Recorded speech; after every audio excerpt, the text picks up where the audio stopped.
Now, Hitler envisioned a Spartan state at the culmination of his many wars of conquest. Its inhabitants would be supported by land and work taken from its neighbors, and their lives would be utterly dictated to the state that had given them their land and bread. The state, in turn, would be dedicated to the art and practice of war. Now, Britain and France represented a more Athenian solution to the problem of civilization. They were relatively free and open societies, supported in large part by international trade, and they were democracies, except in the colonies, and they were relatively disorganized and unwarlike in the late 1930s, but now roused to action. Now, the Polish campaign surprised the world with its effectiveness. The Germans, determined to avoid the morass of World War I, combined new technology and techniques to invent blitzkrieg, or lightning war. First, the Luftwaffe, or the Air Force, bombed strategic points, rail yards, airfields, and supply lines. Then the tanks moved in en masse, supported by infantry. The Poles fought bravely, but with few tanks and their air force largely knocked out of the war, they had to rely on cavalry and reconnaissance and movement. On 17th of September, the Soviets, not to be left behind, declared war on Poland and began to roll westward. And by the end of September, Poland was wiped off the map. The Germans took western Poland, and the Russians took eastern Poland, along with Estonia, Latvia, and Lithuania. On the 30th November, the Soviets, worried about the approach to Leningrad, launched an attack on neutral Finland. The Soviets gradually wore the Finns down, and the Treaty of March 1940 ended the Russo-Finnish War and forced Finland to cede the territory to Russia that the Russians wanted. Now, the period from September 39 through April 1940 is often called the Phony War, because both sides settled into their fortifications and launched no major offensives. Hitler hoped the British and French would back down, allowing him to get away with naked aggression one more time. But the Allies would negotiate only if Hitler withdrew from Poland. Failing that, the war was on. The British concentrated on establishing another naval blockade of Germany, while the German launched U-boats again. The French, drawing the wrong lesson from the previous war, dug in behind the Maginot Line, a string of elaborate modern fortifications on the Franco-German border. The Phony War ended on the 9th of April 1940, when Hitler, worried about the blockade of iron shipments from Norway, invaded that country and Denmark. Now, the Royal Navy attempted to intervene, but suffered heavy losses at the hands of the Luftwaffe. The disaster led to Chamberlain's resignation and the appointment of Sir Winston Churchill as Prime Minister on the 10th of May. Now, on the same day, Hitler invaded the Netherlands, Belgium, and France. As in 1870 and 1914, the French expected an attack on the border in the teeth of the Maginot Line. Instead, the Germans went around the Maginot Line to the north, attacking through the Netherlands, Belgium, Luxembourg, and the Ardennes Forest. German paratroopers secured strategic bridges and airfields. The Luftwaffe bombed Rotterdam to inspire terror. Next, the tanks and the infantry rolled west, trapping the British Expeditionary Force at Dunkirk, then south through the French army. Mussolini, who had planned a later entry into the war, decided to join in to see what territory he could get. On the 21st of June 1940, French Premier Henri-Philippe Pétain, the hero of Verdun, signed the Treaty of Compiègne. Germany was to occupy 3/5 of France, including most of the port cities, and southern France would remain a dependent ally, its capital at Vichy. Now, Pétain, the Vichy regime, and his conservative National Revolution remain controversial to this day. Pétain claimed that he urged French cooperation with the Germans to save what was left of France to avoid being treated as Poland had been. In fact, Pétain conservative politicians looked upon the new arrangement as a way to settle scores with politicians on the left who had been running France in the 1930s. Now, Petain's new national revolution would put an end to socialism and atheism and revive traditional values. The liberty, fraternity, and equality model of France's first revolution would be replaced with work, family, country, all in cooperation with the Third Reich. Now, since the war, there had been a great debate about how much the French collaboration and how much they resisted the Germans. Revisionist historians have argued that the Vichy regime was widely supported. The more recent, post-revisionist historiography has stressed that Vichy was never popular and the resistance received a good deal of tacit support. Now we must ask ourselves, what would we have done if our country were occupied by a crushingly victorious foreign power? In the meantime, the British evacuated Dunkirk on the 27th of May through the 4th of June, saving their army but losing most of its equipment. The Battle of Britain began in the summer of 1940. Operation Sea Lion, Hitler's plan to invade Britain, called for an amphibious assault by the German army. As in 1803 and 1805, British naval superiority, in particular control of the Channel, stood in the invaders' way.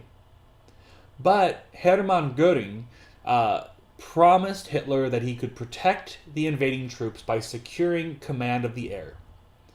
Before Sea Lion could become operational, the Luftwaffe would have to wrest air superiority from the Royal Air Force in what came to be known as the Battle of Britain. At first, all went the Germans' way. The Luftwaffe had more than 1,300 bombers and nearly 1,000 fighter planes against the Royal Air Force's nearly 700 fighters. Beginning in August, the Luftwaffe launched a series of raids against airfields, munition factories, and radar installations that began to destroy Britain's air defense network. By the 1st of September, the Germans had destroyed 338 British planes, and the RAF was losing 10% of its pilots a week.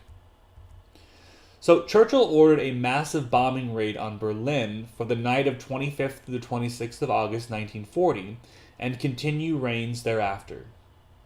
Churchill had little hope of doing serious damage to the capital. Rather, he hoped to trick Hitler, who had previously pledged not to bomb British cities, into retaliating against London. If Hitler attacked London every night, the RAF would know exactly where the Germans were headed. The airfields and factories would also be spared. On the 7th of September 1940, the Luftwaffe attacked the London docks to terrible effect. The Germans lost 52 fighters, destroying only 26. Now, from early September to the summer of 1941, the people of London were subjected to the Blitz. Many were forced to spend night after night in air raid shelters and tube stations, only to find that their houses, even whole neighborhoods, had been destroyed overnight. And by June 1940, 500,000 homes had been destroyed, and 43,000 civilians had been killed. The single-minded regularity of German attacks, though, meant that the Royal Air Force could muster large formations in response. Now, because the airfields and factories were spared, new planes came online. By October of 1940, Operation Sea Lion was called off. Hitler had other campaigns to fight. The war at sea heated up. If the British could not be bombed into submission, perhaps the U-boats could starve them out.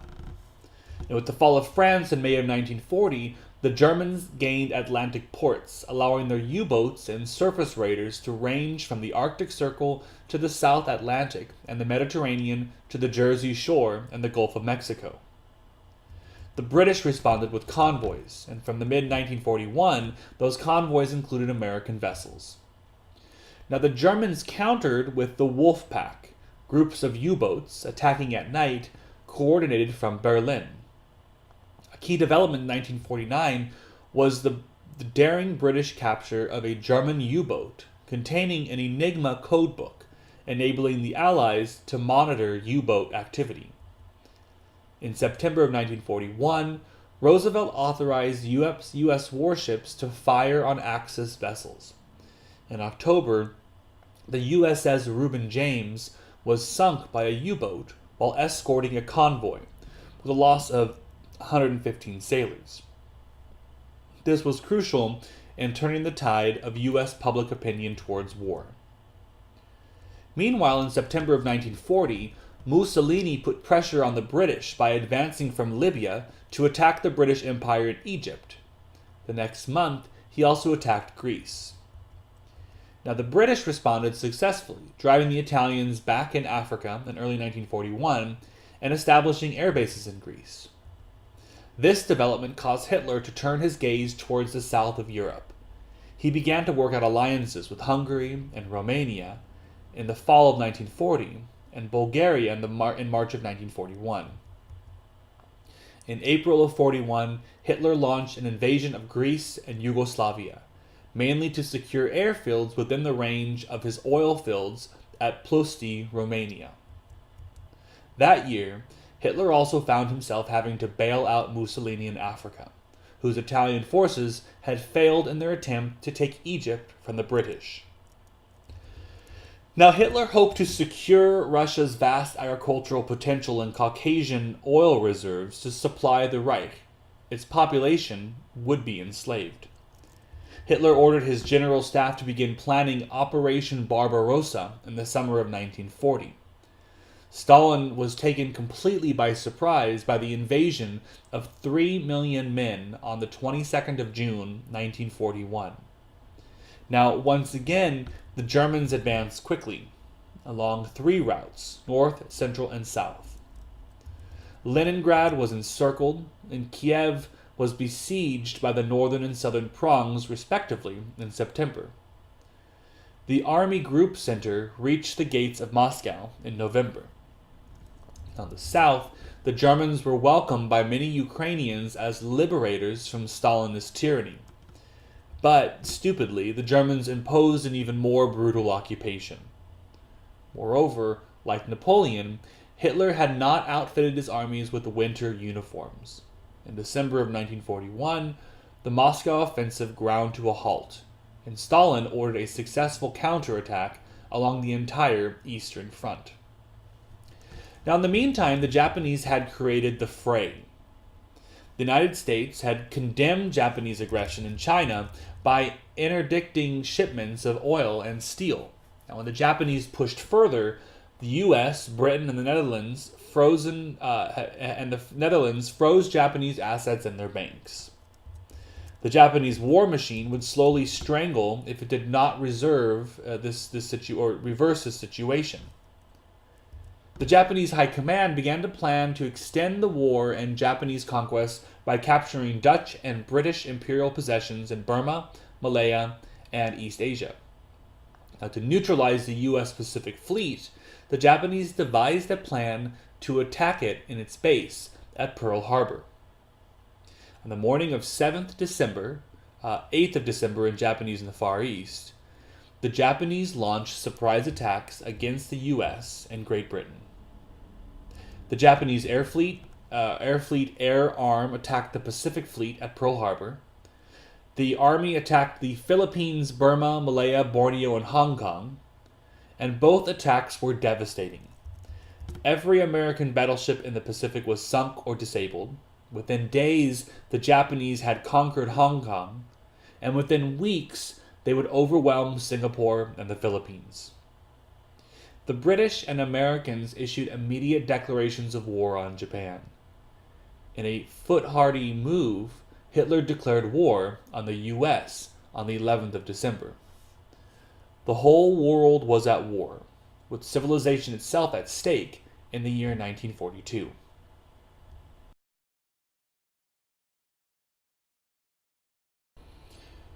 Now, the situation at the beginning of 1942 was dire for the Allies. Hitler had conquered nearly all of mainland Europe, from Arctic Norway in the north to Africa in the south, from the gates of Moscow in the east to the Atlantic Wall in the west. His armies threatened to seize the Russian capital, the Ukrainian oil fields, the Suez Canal, and his navy threatened to starve out Great Britain from or through U-boat war. In the Far East, Japan's empire stretched from Manchuria in the northwest, south through Indochina to Borneo and New Guinea, then by May of 1942, across the Pacific to the Philippines. The Allies had lost valuable naval bases and sources of rubber and oil, and Australia and Hawaii were now under threat by the Japanese war machine. In 1941, in the war in the Pacific, the Allies had agreed to concentrate on the defeat of Germany, but the more immediate threat to America and Australia was Japan. In the spring of 1942, Admiral Yamamoto planned to take southern New Guinea and Midway Island. The idea was to capture valuable bases. Yamamoto also wanted to destroy the American aircraft carriers that had escaped him at Pearl Harbor. Now, in early May, Japanese and American forces fought to a tactical standoff at the Battle of the Coral Sea. In early June, Yamamoto launched his strikes on Midway Island. Japanese aircraft pounded the island, in part because the Americans could read the Japanese code. American carrier planes caught the main Japanese fleet without any fighter planes in the air. The Japanese lost 4 carriers and much of the cream of their pilot force. Now, from this point, the Americans were able to begin to roll back the Japanese advance by mounting amphibious assaults on Japanese-held islands, supported by carrier-based aircraft. The process began in the Solomon Islands at Guadalcanal in early August 1942. The key to Guadalcanal was which side would supply its forces by sea and by air. Now, a series of bloody naval battles was eventually won by the U.S. fleet. It was not until early 1943 that the island was declared secure. In November of 1943, the United States moved on the Central Pacific, landing in the Gilbert Islands at Macon and Tarawa. In March of 1944, it was on to the Marshalls at in Waitak and Kwajalein. By the summer of 1944, a combined U.S. and Australian force had driven the Japanese out of New Guinea. U.S. forces landed at Spain in the Marianas in June, or Saipan, in the Marianas in June, Guam by August. In the course of this operation, U.S. pilots destroyed what was left of Japanese naval aviation at the Marianas Turkey Shoot. The taking of these islands provided bases from which B-29s could launch a strategic bombing campaign against Japan.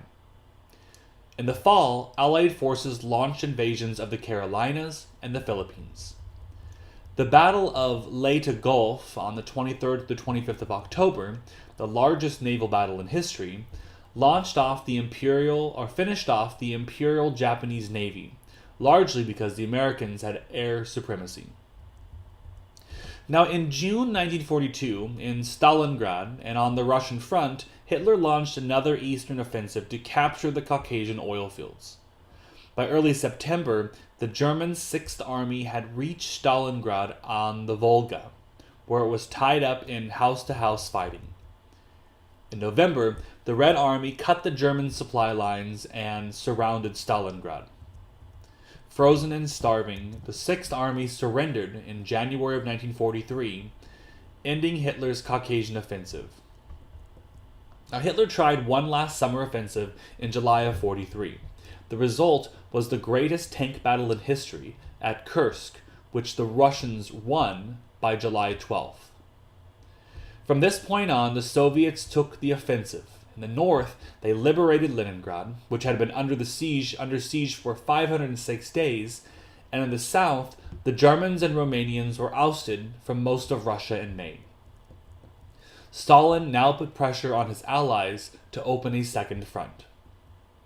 Now, the Allies did their best to supply the Russian war machine by sending convoys along the Arctic Circle to Murmansk, but those convoys were easy prey for the wolf packs. Germany's attempt to starve out Britain also grew more intense between 1941 and 1943. Even before the American entry, the U.S. Navy had assisted the Royal Navy in convoying ships across the Atlantic. Once America entered, German Admiral Karl Dönitz sent U-boats to attack the east coast of the United States. Finding no blackouts or other defensive measures, the Germans sank 78 Allied ships in 2 months. Now, the merchant seamen in their war were very much in the line of fire, and they were often treated as draft dodgers at home. Yet without them, Britain would have starved and the USSR would have gone without American-made material that helped make victory possible. The Battle of the Atlantic reached its height between July 42 and June 43. The U-boat sank 712 ships in March of 43 alone. But convoys, knowledge of the German codes, and new technology worked in the Allies' favor. In 1943, the U.S. developed Hunter-Killer Task Force built around small aircraft carriers that would hunt and sink U-boats. In May of 43 alone, 41 U-boats were sunk, 1/4 of the Germans' Navy's operational strength. And by 1945, the U-boats had sunk 14.4 million tons of shipping, but the Germans had lost 821 boats. German U-boats, or U-boat crews, had the highest casualty rate of any service in the war, at 63%. Now, beginning in 43 in the war in the Allies launched round-the-clock strategic bombing of German military and industrial targets. These raids were intended to cripple German industry, transportation, and communication networks, to discredit the Nazi regime, and to demoralize the German populace. Now, the British, having been unsuccessful in daytime raids on Germany, concentrated on night bombing of the cities. Now, recent scholarship has suggested that the death toll from the firebombing of Dresden may have been about 35,000 people. Now, the Americans, confident in the durability of the B-17 Flying Fortress and the accuracy of the Norden bomb sight, made daylight raids on specific industrial targets. Hitler responded with new weapons aimed at London. Now, strategic bombing undoubtedly had some effect on German industry. In 1944, iron and steel production fell by half. Still, under the Nazi munitions minister, Albert Speer, German industry produced even greater amounts of material in 1945.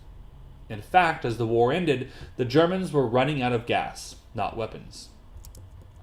Now, German morale was affected by the bombing in that ordinary Germans lost faith in the regime's stability to keep them safe, but they did not cease to function. The loss of civilian life was tremendous, estimated by the U.S. Strategic Bombing Survey at 305,000 killed and 780,000 wounded, with 20% of the German housing stock destroyed. In Japan, a score of cities was firebombed, killing 330,000, according to the Strategic Bombing Survey. The Allied bombing campaign remains highly controversial. It represented the Allies' abandonment of the principle that non-combatants should be spared, and their embrace of the notion of total war. In 1942, the Allies agreed that the way to open up the second front that Stalin so desperately wanted was to chase Rommel out of North Africa. In August of 42, Rommel's Afrika Korps had been stopped in their drive for the Suez Canal by British General Montgomery's forces at El Alamein. As Montgomery chased the Afrika Korps westward, a combined American and British force landed in Morocco in November.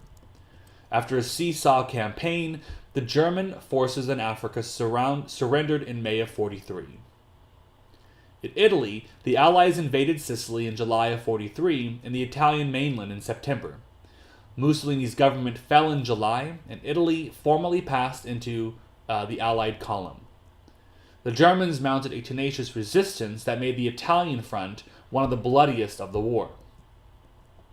In France, the Nazis had poured extensive resources into creating Festung Europa, or Fortress Europe, an Atlantic wall of fortifications under Rommel's command that would throw the Allied invasion force into the sea. The Allies, though, had also been preparing. They'd been pouring American and Canadian troops into Britain, and they had invented efficient landing craft, as well as artificial docking stations, called mulberries, to facilitate the unloading of troops and men in the first crucial hours after the invasion. They also mounted a campaign of disinformation involving spies, fake radio broadcasts, and even a dummy army to convince the Germans that the invasion would come at the Pas de Calais, not Normandy as planned. On the morning of the 6th of June, after receiving favorable weather reports, the Supreme Allied Commander, General Dwight Eisenhower, gave the order to launch Operation Overlord. Overnight, paratroopers dropped behind enemy lines to cut communications. American, British, and Canadian troops, numbering 150,000, landed along 5 beaches, the most difficult being the American landing at Omaha Beach. After a day of hard fighting, Allied troops scaled the cliffs at Normandy. Now, once the Allied forces broke out of the Normandy pocket in late July 44, the German army had no choice but to retreat. On the 25th of August, American and Free French forces under Charles de Gaulle liberated Paris, and by late 44, the Allies were outrunning their supply lines. In December of 44, Hitler launched his last great offensive in the West, a plan to split the Allied forces by driving through the Ardennes to Antwerp. To neutralize Allied air superiority, the Germans waited for winter storms, which kept Allied planes on the ground. They infiltrated the American lines with spies who spoke English and were dressed as American soldiers to give false directions. And beginning on the 16th of December, the German offensive barreled forward, creating a vast bulge in the Allied lines. The American troops held at St. Vith and Bastogne, though preventing the Germans from reaching important fuel supplies. Once the German offensive ran out of gas, it was possible for the Allies to resume their drive for the Rhine, which they crossed in March. Now, as the end of the war approached, the 3 great Allied leaders met at Yalta in February. At Yalta, post-war dispositions were arranged, including the recognition that the Soviet Union would effectively control Eastern Europe. Critics have long denounced this arrangement as, in effect, subjecting millions of people to Soviet repression and driving Europe by an iron curtain, dividing it by an iron curtain. Now, it's difficult to see what else the Allies could have done given the Soviet sacrifice of 22 million of its citizens and the fact that the Russians already occupied those territories. By the spring of 45, the German war machine was defunct. The Allies began to liberate prisoner of war in concentration camps. In late April, the Russians reached Berlin, much of it reduced to rubble by Allied bombing. On the 30th of April, 1945, Adolf Hitler and many of his circle committed suicide in a bunker beneath the Reichschancellery, or the Reichskanzlei. German troops found the bodies and cremated them. The Red Army, after years of seeing their country pillaged, went on a rampage, raping thousands of German women. And on the orders of Admiral Karl Dönitz, Hitler's designated successor, General Alfred Jodl surrendered on German forces on the 7th of July, 1945. The war in the Pacific waged on over the summer. The assaults on Iwo Jima and Okinawa were spectacularly bloody. American bombers pounded the Japanese mainland in anticipation of invasion. In early August, the Americans dropped atomic bombs on Hiroshima and Nagasaki, killing more than 100,000 people immediately and well over twice that number by radiation poisoning over time. Now, the dropping of the atomic bomb opened a new age and has been controversial ever since. President Truman and some historians have argued that the dropping of the bomb was necessary.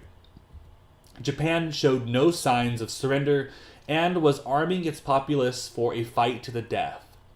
Official government estimates of the cost of invasion range from 20 to 800,000 fatalities on the Allied side, and many more Japanese civilian casualties. Now, quick action was necessary because Japanese commanders of prison camps were planning to execute their prisoners. Now, against this, other historians have argued that there is evidence that the bombs were not dropped to bring the war to a quick conclusion. Both the Joint Chiefs of Staff and the Post-War Strategic Bombing Survey argued that Japan was on the point of surrender, if not collapse. Many American commanders, including Eisenhower, saw no need for the weapon. Rather, the US was eager to use the bomb to intimidate the Soviets. Now, there is a vast literature on this question, and I'm not a sufficient expert to solve the controversy for you, but a few points seem clear. There's no question that the bomb hastened the end of the war, but whether the war would have lasted much longer, and whether Japan would have fought on, can never be known. If the bomb did save the lives of American soldiers, it did so at the expense of Japanese women, children, and old men. The bomb's immediate effect was to convince Emperor Hirohito that further resistance was futile. He ordered the surrender of Japanese forces on the 14th of August 1945. The final peace treaty was signed aboard the battleship USS Missouri in Tokyo Bay on the 2nd of September 1945. The war cost 61 million lives, including 36 civilians and $1 trillion in 61 countries. When the war ended and the peace conferences began, for the first time that we've seen in this course, the men who would decide the future of Western Europe were not Western Europeans.